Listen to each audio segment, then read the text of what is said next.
Hey guys, I want you to think about something. You know the case of Betty Broderick from 1989? I think it was November of 1989. Well, pretty much from day one, the story has stayed the same. Even the case of O.J. Simpson, June of 1994, right? I might be wrong on the dates, but I'm close. Whether you think he's guilty or innocent, pretty much the story has stayed the same. Darlie Routier. Some people think she's innocent, some people think she's guilty. But pretty much, either way, the stories have stayed the same. What is it with the case of Christopher Watts?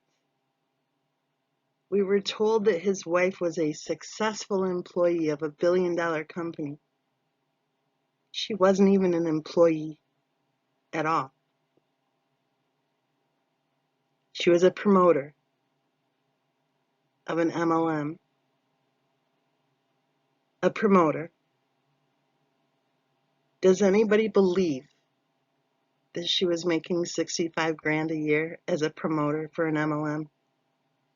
Seriously? Within just a couple of weeks of that case hitting the headline news, we saw a book up on Amazon that clearly said Christopher Watts' wife was a nurse who left the nursing profession in order to be a stay-at-home mom. She was never a nurse. She claimed that she was accepted into a nursing program. But you know what? When I looked it up, I couldn't find the program that she said she was accepted into.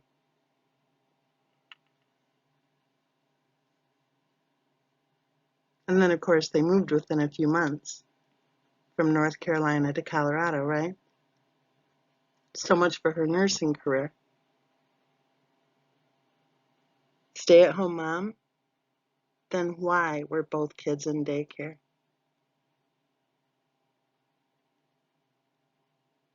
Did you know that when her friend was talking with the police right at the house, that the police officer asked the friend how old she was? And the friend said, I don't know, in her 20s or 30s. She's in her 20s, yeah, she's in her 20s. Well, the claim is that she was 34 at the time of her death.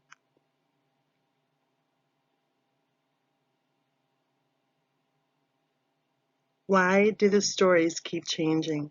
Why is there so much confusion? Why on earth doesn't her closest friend even know how old she is?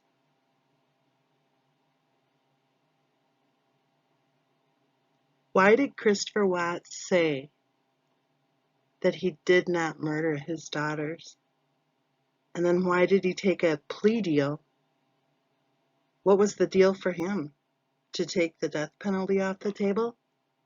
I don't even think the death penalty was on the table.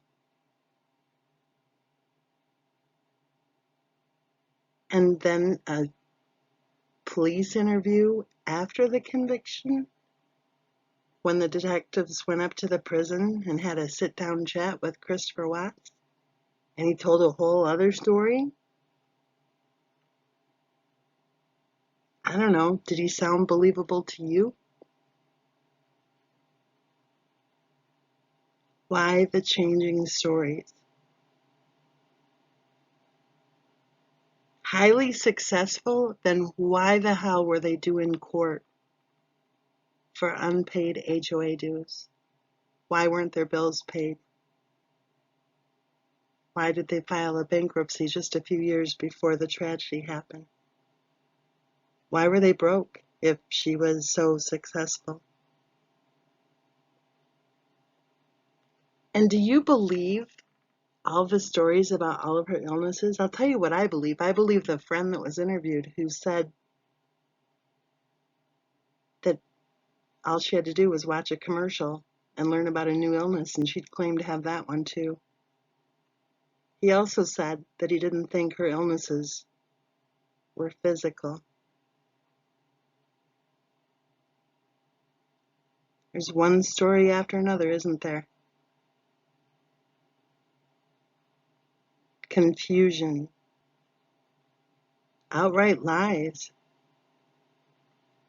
and so much anger directed toward those of us who are asking, why do the stories keep changing?